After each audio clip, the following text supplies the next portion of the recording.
खाने देसी हों या चाइनीज, इटालियन हों या मैक्सिकन, मगर जब तक लाल या हरी मिर्च का तड़का ना लगे तो खाने का मजा नहीं आता। अगर मैं पूरी दुनिया में मिर्चों की अक़साम की बात करूं तो तकरीबन 4000 से ज्यादा अक़साम उगाई जाती हैं। वो जो ट्रेडिशनल क्रॉप्स थी उससे हट के हमने टनल में जैलोपिनो जो है इसको हमने शुरू किया है। इसका बहुत अच्छा रिस्पांस मिला है। काफ़ी ज़्यादा एरिया पे हमने काश्त की हुई है और आइंदा भी इंशाल्लाह इसको हम ज़्यादा एरिया पे काश्त करेंगे।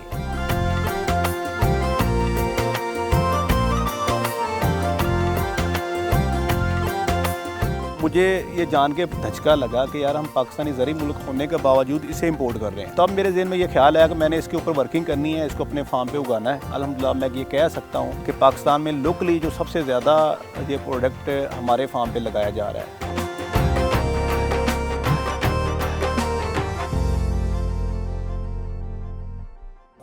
पाकिस्तान की ज़रूरी तरक्की और खुशहाली के लिए डिस्कवर पाकिस्तान का मिशन जारी है।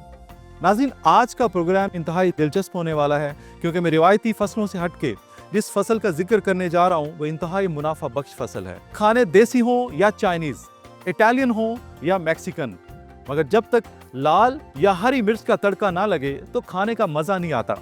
अगर मैं पूरी दुनिया में मिर्चों की अक़साम की बात करूं तो तकरीबन 4000 से ज्यादा अक़साम उगाई जाती हैं। पाकिस्तान में उगाई जाने वाली मिर्चों में लौंगी, तिलहार, घोटकी, पिशावरी गोला और शिंगरी सरे फहरिस्त हैं।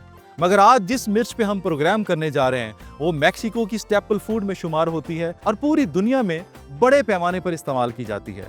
जी हाँ, मैं बात कर रहा हूँ जैलोपिनो की, जो कि उकाड़ा के इलाका में बड़ी कामयाबी से काश्त की जा रही है। आज हम जैलोपिनो की मुकम्मल पैदावारी टेक्नोलॉजी पे बात करेंगे और आप इस फसल से कितना मुनाफा कमा सकते हैं ये भी इस प्रोग्राम में आपको बताएंगे। आप हमारे साथ रहिए।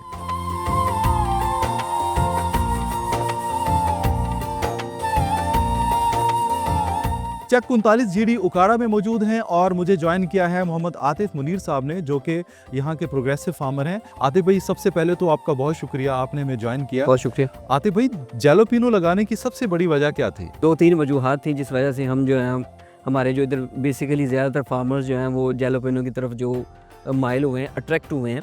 उनमें 2-3 वजूहात थी। सबसे पहले जो हमारी ट्रेडिशनल क्रॉप्स थी वो 2-3 साल से मुसलसल जो थी वो लॉसेस में जा रही थी। हमारी जो प्रोडक्शन कॉस्ट थी वो ज़्यादा आ रही थी और फार्मर को जैसा कि वो एक प्रॉफिटेबल चीज़ चाहिए होती है, अपनी 3 मंथ या 6 मंथ के बाद वो उसको कोई चीज़ मिले, उसके बच्चों के लिए कोई रोज़ी रोटी का सबब बने, वो हमें अचीव नहीं हो रही थी। जिस वजह से हमने वो जो ट्रेडिशनल क्रॉप्स थी उससे हट के हमने ये टनल में जैलोपिनो जो है वो इसको हमने शुरू किया है और अल्हम्दुलिल्लाह इसका बहुत अच्छा रिस्पांस मिला है और काफ़ी ज़्यादा एरिया पे हमने काश्त की हुई है और आइंदा भी इंशाल्लाह इसको हम ज़्यादा एरिया पे काश्त करेंगे। कौन सा बेहतरीन वक्त होता है टनल हटाने के लिए? इसमें बेसिकली फ़र्स्ट ऑफ़ ऑल इसकी नर्सरी शो की जाती है। वो उसका बेहतरीन टाइम है 15 सितंबर से 15 अक्टूबर तक। 15 अक्टूबर से ये इसकी जो नर्सरी होती है उसको हम शिफ्ट कर देते हैं फील्ड में। और उसके बाद इसको जब टेम्परेचर जो है वो थोड़ा सा डाउन होता है, मिड नवंबर कर लें या नवंबर के लास्ट पे कर लें, जब दर्जा रात का जो एटमॉस्फेयर टेम्परेचर है वो 12 से नीचे आता है तो फिर ये अपना पौधा जो अपने आप को सर्वाइव करने लग जाता है। फिर इसके ऊपर हम जो है वो वॉक इन टनल लगाते हैं। वॉक इन टनल के अंदर हम इसको ऊपर प्लास्टिक पॉलीथीन डालते हैं, उसके अंदर फिर हम इसकी मैनेजमेंट करते हैं। वो उसके बाद ये चलता रहता है 15 फरवरी या 20 फरवरी तक, जब तक मौसम खुल नहीं जाता, दर्जा रात का ठीक नहीं हो जाता, उस वक्त तक ये फिर वॉक इन टनल के ऊपर जो है वो प्लास्टिक पॉलीथीन लगा रहता है। इन द मीन वाइल इसके जो मैनेजमेंट होती है हमारी, जो इसकी फर्टिलाइज़र होती है, इसके अंदर जो पेस्टिसाइड हमारी होती है, फर्टिगेशन होती है हमारी, पानी और मैनेजमेंट होती है, इंसेक्टिसाइड को किल करना, सारा वो टनल के अंदर ही हमारा चलता रहता है और उससे फिर पौधा जो है वो ग्रो करता रहता है। फिर 20 फरवरी के बाद हम इसको रिमूव कर देते हैं ऊपर से प्लास्टिक पॉलीथीन जो है। जैलोपिनो लगाने का सबसे बेहतरीन वक्त कौन सा है?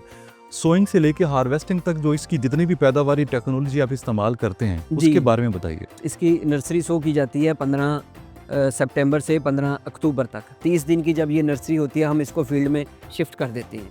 15 अक्टूबर से फिर इसका ऑनवर्ड टाइम शुरू होता है। इसकी मैनेजमेंट आ जाती है फसल में। इसको बेहतरीन किस्म के हम फर्टिलाइज़र देते हैं जो काफ़ी कॉस्टली हमें पड़ती है। उसके बाद इसकी जो स्प्रे वगैरह होती है पेस्टिसाइड जितनी होती हैं वो उसमें आते हैं, पानी वगैरह मैनेजमेंट यानी कि इसकी आ जाती है। जितनी अच्छी इसकी मैनेजमेंट होगी उतनी ज़्यादा इसकी जो क्रॉप है वो अच्छी होगी और आपको उसको ज़्यादा आपको बेनिफिट देगी। ठीक है। उसके बाद जब हम 20 फरवरी तक इसको पॉलीथीन के अंदर रखते हैं, 20 फरवरी के बाद जैसे आजकल का मौसम है, आज 1 माह हो गया तकरीबन इसको हमारा पॉलीथीन रिमूव किया हुआ है क्योंकि बाहर का जो दर्जा रहा था वो काफ़ी ज़्यादा अप हो गया है। वो रिमूव करने के बाद ये फिर मार्च के शुरू में ये फिर आ जाती है फ्रूट के ऊपर। ठीक है। मार्च के शुरू में ये फ्रूट के ऊपर आ जाती है, फिर आहिस्ता आहिस्ता ये अपनी पिकिंग जो है वो देना शुरू करती है और हम इसको मार्केट में इसको देना शुरू करते हैं, या जिन कंपनीज़ के साथ हम काम करते हैं वो हमें अगर रिक्वायरमेंट हमें करें तो हम उनको देते हैं। पानी और खादों का दौरानिया क्या है आपका? आप एक पानी से दूसरे पानी के बीच में कितना गैप होता है? ये तकरीबन जब हम नवंबर से जब ज़्यादा सर्दी शुरू हो जाती है तो ये तकरीबन 30 से 40 डेज़ तक एक पानी जो है वो निकालता है। ठीक है। सर्दी में, विंटर में। और जब जैसे ये 15 फरवरी या 1 फरवरी के बाद जब टाइम आता है, थोड़ा सा बाहर का दर्जा अप होता है तो फिर टाइम का दौरानिया जो है वो 15 to 20 डेज़ आ जाता है। और 15 to आजकल के दिन में हम इसको 10 से 12 दिन बाद इसको पानी दे रहे हैं और इसकी पिकिंग ले रहे हैं। कौन सी ऐसी बीमारियां हैं जिससे जैलोपिनो को खतरा होता है और कौन से स्प्रे करते हैं जिससे आप उन बीमारियों का जो है ना वो इलाज कर सकते हैं? इसमें जिस तरह दूसरी जो शिमला मिर्च या जो ग्रीन पेपर है उसमें जो चीज़ें आती हैं वो सारी इसमें आती हैं। ठीक है। वो सारी उसमें रूट्स का गलाव भी है, इसमें ऊपर फंगस अटैक भी है, इसमें ऊपर वो मिर्च के ऊपर जो सुंडी अटैक करती है, थ्रिप्स अटैक करती है, वाइट फ्लाई का अटैक है। इस दफ़ा जो सब्ज़ तेला और काला तेला था उसने हमें बहुत ज़्यादा डिस्टर्ब किया। उसको कंट्रोल करने के लिए हमने मुख्तलिफ जो कम्बिनेशन थे पेस्टिसाइड्स के वो आजमाए हैं और मुख्तलिफ कम्बिनेशन के बाद रिपीटेड स्प्रे करके 10 to 15 डेज़ में 2-3 स्प्रे हमने रिपीटेड करके उसके ऊपर हमने काबू पाया है। कितने महीने की फसल होती है जैलोपिनो और आप 1 एकड़ से कितनी चुनाइयाँ लेते हैं? ये कह लें कि 15 जैसे मैंने आपको बताया 15 सितंबर से इसकी सोइंग है, 15 अक्टूबर से लग के ये मार्च तक इसकी जो प्रोडक्शन या वेजिटेटिव ग्रोथ होती है वो आती है। उसके बाद प्रोडक्शन इसकी स्टेज शुरू हो जाती है और ये चलती है आगे मई जून तक ये चलती है। ठीक है। कितनी चुनाइयाँ टोटल आ जाती हैं? चुनाइयाँ इसकी अल्हम्दुलिल्लाह ठीक आ जाती हैं और अपना ये तकरीबन कोई 10-12 चुनाइयाँ आराम से दे जाती हैं। ठीक है। फी एकड़ जैलोपिनो की कितनी प्रोडक्शन आप लेते हैं? इसका टर्नओवर कितना है? हमारा किसान जो है वो कितना प्रॉफिट कमा लेता है फी एकड़? इसमें अगर यील्ड की बात करें तो अगर अच्छी मैनेजमेंट हो और अच्छी इसकी केयर की जाए तो 8 से 10 टन जो है ये इजीली एक आम फार्मर जो है वो इसको ले सकता है, इसको आराम से ले सकता है इसको। इसमें कोई इशू नहीं है, इसमें कोई और साइंस नहीं है, हर बंदा इसमें ले सकता है। लेकिन थोड़ी सी इसमें टेक्निकलिटीज़ होती हैं जिनको फॉलो करके आप वो स्टेप्स जो हैं वो अचीव कर लेते हैं। ठीक है। ठीक है। अब आ जाते हैं दूसरी साइड पे। ये जो हमारे चूँकि किसान जो हैं उनकी रसाई ज़्यादा नहीं होती, वो सिर्फ अपने एरिया तक ही, अपने सर्कल तक ही रहते हैं और वो जो डिफरेंट कंपनीज़ हैं अगर उनकी रिक्वायरमेंट हो तो वो हमसे आके इधर ले लेती हैं। वो 150 से 300 के फिगर के दरमियान में जहाँ पर भी वो मिले वो रेट एडजस्ट करके वो हमसे ये इधर आपका से, फार्म रेट है? ये हमारा फार्म रेट है, इधर से वो ले लेते हैं।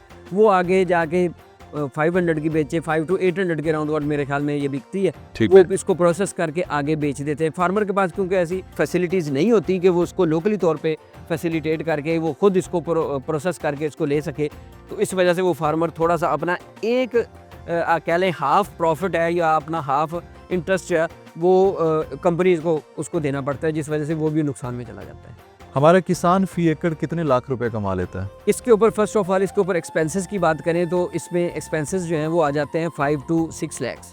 ठीक है। और इसमें अगर प्रॉफिट की बात करें तो ये टाइम टू टाइम वेरी करता है। मुख्तलिफ रेट्स जो मार्केट में चलते हैं वो कभी अप्स हो जाते हैं, कभी डाउन हो जाते हैं रेट्स। हमारा किसान जो है वो 1 मिलियन प्लस मुनाफा जो है वो इजीली ले सकता है, बल्कि ले जाता है मैं ये कहूँगा, अगर उसने अच्छी मैनेजमेंट और अच्छी केयर के साथ 8 से 10 टन जैलोपिनो की फसल जो है वो निकाल ले अपनी फील्ड में से। 1 मिलियन प्लस मुनाफा लेना कोई ज़्यादा मुश्किल नहीं है, इससे ऊपर प्लस में ही जाएगा, नीचे नहीं आएगा। फार्म मैनेजमेंट के हवाले से कुछ चीज़ें बताइए कि हमारा किसान जो है वो जैलोपिनो की बेहतरीन फसल ले सके। इसमें फ़र्स्ट ऑफ ऑल जो सीड है उसमें वो अच्छी क्वालिटी का सीड जो है वो सिलेक्ट करे।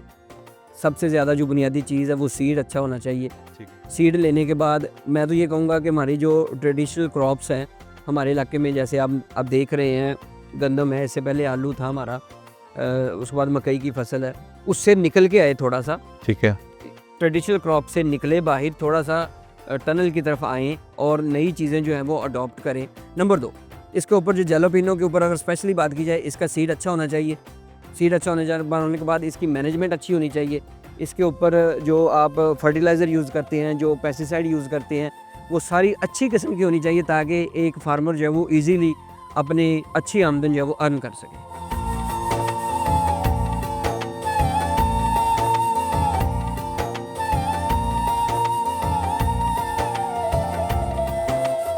मेरे साथ एक ऐसे फार्मर मौजूद हैं जिन्होंने पहली बार पाकिस्तान में जैलोपिनो मुतारफ़ करवाई, पहली बार जैलोपिनो उगाई। आइए इनसे पूछते हैं कि जैलोपिनो लगाने का तजर्बा इनका कैसा रहा। तारिक भाई, जैलोपिनो लगाने का ख्याल कैसे आया और कैसा रहा ये तजर्बा? बहुत शुक्रिया फ़खर भाई, और मैं शुरू में अपनी तरफ से डिस्कवर चैनल का शुक्रिया अदा करता हूँ कि ये पाकिस्तान की आवाज़ बन रहा है किसान की, और जो पाकिस्तानी किसान है इस वक्त बहुत क्राइसिस में है, तो ये एक बड़ा अच्छा इनका कह लें कि इनकी तरफ से है कि जो किसान को प्रमोट कर रहा है। जैलोपिनो की मैं बेसिकली पहले इसका तारुफ करवा दूँ। हेलोपिनो इसका नाम है लिखने में, और इसको जब हम पढ़ते हैं तो फिर जैलोपिनो के नाम से भी कुछ लोग कह देते हैं इसको। मैक्सिकन वर्ड है और ये वैरायटी मैक्सिकन है, और बेसिकली चिली की एक वैरायटी है। ठीक है। ये वैरायटी पाकिस्तान में या पूरी दुनिया में जितने भी फास्ट फूड रेस्टोरेंट्स हैं, पिज़्ज़ा शॉप्स हैं, उसमें इसका बहुत ज़्यादा यूज़ किया जाता है। प्लस इसका जो टेस्ट है उस वजह से बहुत ज़्यादा इसको लोग लाइक करते हैं। तो पाकिस्तान के अंदर पहले ये काफ़ी ज़्यादा क्वांटिटी में इसको इंपोर्ट किया जाता था। पिछले 4 साल से हमारी इसके ऊपर वर्किंग थी इसी बेस पे, क्योंकि मैं एक किसान हूँ। इसकी स्टोरी मैं ऐसे कहूँगा फ़खर भाई कि जब मैं किसी शॉप पे बैठा पिज़्ज़ा खा रहा था तो उसके ऊपर चॉप की हुई थी ये, ठीक है, इसके स्लाइस बने हुए ना, तो मेरे जहन में ये ख्याल आया कि मैंने कहा यार ये मिर्ची है, तो मैं भी चूँकि फार्मर हूँ तो मैं इनसे पूछता हूँ कि ये कहाँ से इन्होंने मतलब इसको अरेंज किया है। तो मुझे ये जान के बड़ी मतलब कह लें कि एक धचका लगा कि यार हम पाकिस्तानी ज़री मुल्क होने के बावजूद इसे इंपोर्ट कर रहे हैं। ठीक है। तो तब मेरे जहन में ये ख्याल आया कि मैंने इसके ऊपर वर्किंग करनी है, इसको अपने फार्म पे उगाना है। तो मैंने इसके सीड के ऊपर वर्किंग करके, सीड मुख्तलिफ कंट्रीज से इसका अवेलेबल होता है, पाकिस्तान में अभी इसके सोर्स नहीं है, तो हमने अपने फार्म पे ट्रायल शुरू कर दिए। और पिछले 4 साल के ट्रायल्स के बाद अल्हम्दुलिल्लाह मैं ये कह सकता हूँ कि पाकिस्तान में लोकली जो सबसे ज़्यादा ये प्रोडक्ट हमारे फार्म पे लगाया जा रहा है। और पाकिस्तान के जो नामी ग्रामी ब्रांड्स हैं फ़ास्ट फूड के अंदर, उन फार्म्स के ऊपर हमारे फार्म का ये तैयार किया हुआ हेलोपिनो जा रहा है। हमारा किसान फ़ी एकड़ कितनी पैदावार ले लेता है जैलोपिनो की? फ़खर भाई, जैलोपिनो की अगर बात करें तो डिपेंड कर रहा होता है आपकी मैनेजमेंट के ऊपर, प्लस इसके ऊपर जो आप टेक्नोलॉजी या जो पेस्टिसाइड आप यूज़ कर रहे हैं, आपका एनवायरनमेंट जो आपको मैच कर जाए, आपका जो रकबा है आपका अच्छा, तो ये सारी चीज़ें आपके फेवर में अगर जाती हैं तो ये आप 8 से 10 टन 12 टन तक इसकी प्रोडक्शन आप ले सकते हैं। कितना रेवेन्यू आ जाता है हमारे किसान के लिए? रेवेन्यू की अगर बात करें तो कॉमन जो हमारी चिलीज़ होती हैं वो लोकली मंडी के ऊपर डिपेंड उसका कर रहा होता है। अगर तलब रसद वाला सीन बनता है तो उसका रेट नीचे आ जाता है, ठीक है, और अगर वो तलब उसकी ज़्यादा होती है तो फिर वो रेट ऊपर चला जाता है। इसके साथ ये चीज़ नहीं है, ये पहले हमें कंपनीज़ के साथ, वो कंपनीज़ जो इसको प्रोसेस करके आगे पैकिंग करके ब्रांडिंग करके मार्केट दे रही हैं, उनके साथ हमारा कॉन्टैक्ट होता है, और वो एक अच्छा हैंडसम रेट होता है हमारा। तो वो रेट हमारा फिक्स हो जाता है शुरू से लेके एंड तक। जो पैरामीटर उनके होते हैं, जो क्वालिटी उनको चाहिए होती है, हमने वो उनको प्रोवाइड करनी होती है, और हमारा फार्म का ये रेट होता है। अब मैं कॉमन सा आपको कह दूं कि ये 150 रुपये से लेके 300 रुपये की रेंज में हमारा रेट उनके साथ फार्म रेट होता है, और उसके बाद वो प्रोसेस करके उस अच्छे खासे मार्जिन के साथ इसको सेल करते हैं। टोटल इसकी जो अखराजात की अगर मैं बात करूं तो शुरू से लेके एंड तक ये कोई 5-6 लाख रुपए पर एकड़ इसकी कॉस्ट है, ठीक है। और अगर आपके मतलब प्रोडक्शन आपकी अच्छी आती है माशाल्लाह से, तो फिर ये कुछ 10 से 12-14 लाख तक 1 एकड़ आपका इजीली हो जाता है। 10 से 12 लाख रुपए प्रॉफिट आ जाता है। प्रॉफिट आप कह लें कुछ 6 से 8 लाख, बाकी ओवरऑल मैं कह रहा हूँ कि आपकी ये टोटल आमदन इसकी इतनी हो जाती है। पाकिस्तानी खपत का कितने % आप सालाना पैदा कर रहे हैं? फ़खर भाई, ये फील्ड जो ऐसी है जिसका आम जो फार्मर है या आम जो कह लें कि रेस्टोरेंट टाइप जो फास्ट फूड का काम करें, उनको अंदाज़ा नहीं है कि कितनी वर्थ है इसमें। अगर मैं अपनी बात करूं तो इस साल हमारे पास हमारे जो फार्म पे कुछ 200 से 300 टन इसकी प्रोडक्शन हमारे पास मौजूद है। ओके। जो हमने मुख्तलिफ कंपनीज़ को देनी है प्रोसेस के लिए, कुछ हम खुद भी कर रहे हैं प्रोसेस, तो ये पाकिस्तानी जो यूज़ है उसका कोई 5% भी नहीं बनता, इतनी बड़ी ये फील्ड है। और टोटली प्रोडक्ट हमारा जो बाहर से आ रहा था। तो अब अल्लाह का शुक्र है कि हमने जो मिडल मैन है, रेस्टोरेंट वाले, जो फूड कंपनीज़ हैं, उनको जाके मिले हैं, अपनी सैम्पलिंग कराए हैं। तो अल्लाह का शुक्र है क्वालिटी पैरामीटर हमारे पूरे हैं और प्राइसेस का काफ़ी ज़्यादा फ़र्क है। इस वजह से अभी जो लोकली प्रोडक्ट है इसको काफ़ी ज़्यादा इसकी डिमांड बन रही है, लोगों की डिमांड आ रही है इस तरफ। अच्छा, ये मैं माशाल्लाह इसका साइज़ देख रहा हूँ, ये देखिए, ये मैक्सिमम साइज़ है, बल्कि ये इससे बड़ी भी होती है। मुझे सर बताइए कि जो लोग इंपोर्ट कर रहे थे, बाहर से मंगवा रहे थे, तो उसमें, उस प्रोडक्ट में और ये जो लोकल आप ग्रो कर रहे हैं, इसमें क्या फ़र्क है? अगर कोई इसको परचेज़ करना चाहे तो इसमें क्या अट्रैक्शन है कि वो जो इम्पोर्टेड जैलोपिनो है उसको छोड़ के ये लोकल आपकी मिर्च उसको जो है वो ख़रीदे? फ़खर भाई, क्योंकि ये फ्रेश तो आती नहीं है जी। इसको पिकिंग होने के बाद काफ़ी सारे इसके साथ मतलब कह लेंगे मामलात होते हैं। इसको प्रोसेस करके पैक किया जाता है टिन पैक के अंदर। तो जो इंपोर्ट होके माल हमारा आ रहा है वो देखें कि उसको आने में भी टाइम लगता है कंटेनर्स के अंदर, ज़ाहिर सी बात है। तो वो उसकी जब इधर आके क्वालिटी निकलती थी ना, तो वो क्वालिटी हमारी लोकल क्वालिटी को कभी भी मैच नहीं कर पाती। अभी हमारे फार्म से जो फ्रेश निकलता है और उसको हम प्रोसेस करते हैं तो कंपनीज़ के पास या जो जिनकी डिमांड है उनके पास ये जल्दी ये पहुंच जाता है। और इसका टेस्ट माशाल्लाह बहुत आउटस्टैंडिंग हमारे पास आया। ठीक है। प्लस इसकी जो शेल्फ लाइफ है वो बहुत ज़्यादा अच्छी आई है, कलर इसका बहुत अच्छा आया है। ठीक है। तो यही चीज़ें होती हैं एक आम एक यूज़र के लिए कि उसे एक अच्छी क्वालिटी वाला प्रोडक्ट मुनासिब रेंज में मिल जाए। तो लोकली प्रोड्यूस होने की वजह से इसकी कास्ट भी कम है। तो जो हम इम्पोर्टेड हमारा माल आता है, एक तो हम पाकिस्तान का काफ़ी सारा ज़रा मुबादला दे रहे हैं उनको, प्लस उसके ऊपर ड्यूटीज़ होती हैं। ठीक है। तो ये लोकल यूज़ करने की वजह से वो ड्यूटीज़ प्लस जो पाकिस्तान का ज़रा मुबादला उधर जा रहा है उसकी भी सेविंग है। ठीक है। अच्छा, मैं इसमें देख रहा हूँ कुछ, ये देखिए रेड कलर की भी पड़ी हुई हैं और ये ग्रीन कलर है। अब इसको ग्रीन से रेड होने में कितना टाइम लगता है? कितने अरसे बाद ये रेड हो जाती है? फ़खर भाई, बेसिकली फ्रूट ज़ाहिर सी बात है किसी भी चीज़ का है वो साइज़ में छोटा पहले स्टार्ट होता है, फूल के बाद वो सारा एक प्रोसेस है। जब ये साइज़ पूरा कर लेता है, मैच्योर हो जाता है फ्रूट, उसके बाद कुछ 10 से 12 दिन लगते हैं इसको कलर चेंज करने में। ओके। क्योंकि 10-12 दिन बाद अगर आप उसको पिक नहीं करते पौधे से तो वो कलर चेंज करके रेड की तरफ चला जाएगा, यानी पक जाएगा ये फ्रूट। अगर एक्सपोर्ट करना चाहें जैलापिनो को तो आपको इसमें कौन कौन से चैलेंजेस फेस करना पड़ रहे हैं? फ़खर भाई, पाकिस्तान के अगर टोटली फार्मिंग की बात करें तो बहुत सारे चैलेंजेस हैं फार्मर को, जिसमें हमारी ख्वाहिश होती है कि गवर्नमेंट हमें सपोर्ट करे इस मामले में। तो जैलोपिनो को जो लोग जानते हैं, जो समझते हैं, तो वो इसकी वर्थ का उन्हें अंदाज़ा होगा कि पूरी दुनिया में इसकी बहुत ज़्यादा डिमांड है। तो पाकिस्तान एक ज़रीन मुल्क है, तो हमारा इंसार भी ज़राअत पे है। तो गवर्नमेंट अगर इसमें कोई पेशरफ्त करती है तो कॉस्टिंग इसकी, जो इसको तैयार करने में प्रोडक्ट में कॉस्टिंग है, वो ज़रा कम हो जाए तो इंटरनेशनली हम इसका स्टैंडर्ड तो मेंटेन कर देंगे। क्वालिटी वाइज हमें इशू नहीं है, क्वालिटी हम वो दे देंगे जो उनके पैरामीटर्स होते हैं। ठीक है। लेकिन जब कॉस्टिंग पे बात आती है, जब एक प्रोडक्ट बाहर जाके वो सेल के लिए रेडी होता है तो वो कॉस्ट बहुत बढ़ जाती है। ठीक है। तो फिर इंटरनेशनली हम मार खाते हैं वहाँ पे, मतलब हमारा प्रोडक्ट प्राइसेस पे जाके ना पीछे रह जाता है। तो ज़ाहिर सी बात है जो एक इंटरनेशनल बायर है वो तो कॉस्टिंग देखेगा प्लस क्वालिटी देखेगा, जो कॉस्ट कम में पड़ रही हो वो चीज़ परचेज़ करेगा। तो हमारी लागत ज़्यादा बढ़ रही है, तो बाहर जाके जो प्रोडक्ट है पहुँच में वो मतलब हमें कॉस्ट में पीछे हम रह जाते हैं। फिर तारिक भाई, मुझे कुछ फार्म मैनेजमेंट के स्टेप्स बताइए कि अगर हमारा कोई किसान जैलोपिनो उगाना चाहता है तो कौन से स्टेप्स उसको फॉलो करने चाहिए? फ़खर भाई, सबसे पहले तो ना इसकी मार्केट का उसे अंदाज़ा हो कि ये आम कॉमन मंडी का प्रोडक्ट नहीं है। ठीक है। इसके मखसूस लोग जो इसका काम कर रहे हैं फास्ट फूड में जाके मतलब यूज़ होता है। तो जो फूड्स कंपनीज़ हैं मुख्तलिफ, वो रेसिपीज़ के साथ इसका सॉस, इसका पाउडर और इसका पिकल बना रहे हैं। जैसे ये मेरे पास जार में पड़ा हुआ है, ये दिखाइएगा। तो इसकी मुख्तलिफ पैकिंग होती है। ये लोकली हमने रखा हुआ है, ये प्लास्टिक का जार है, इसमें पैक कर लेते हैं।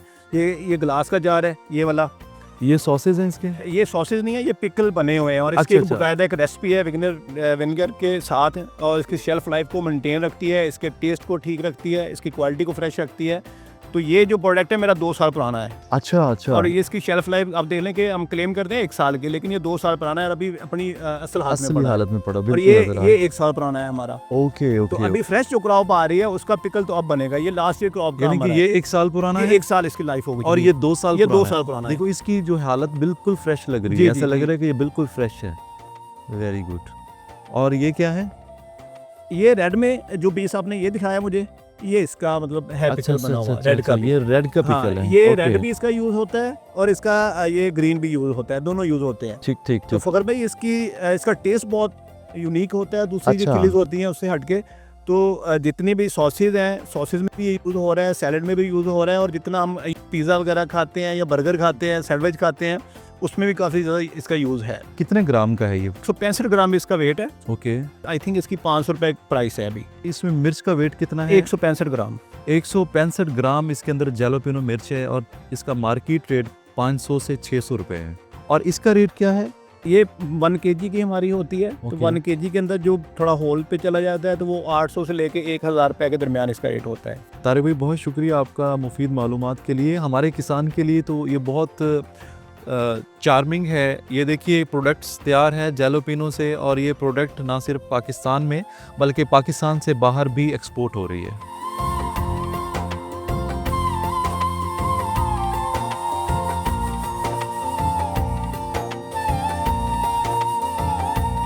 जी तो नाज़रीन, ये था आज का किसान का पाकिस्तान, जिसमें जैलोपिनो की मुकम्मल पैदावारी टेक्नोलॉजी के हवाले से आपको आगाही दी और इसके फ़वाइद पे रोशनी डाली।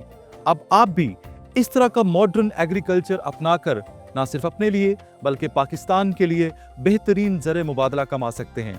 अपनी राय का ज़रूर इजहार कीजिएगा, क्योंकि आपकी राय ज़रूरी तरक्की में अहम किरदार अदा कर सकती है। मुझे और मेरी टीम को दीजिए इजाज़त, और आप देखते रहिए किसान का पाकिस्तान फ़ख्र ज़मान के साथ, ओनली ऑन डिस्कवर पाकिस्तान।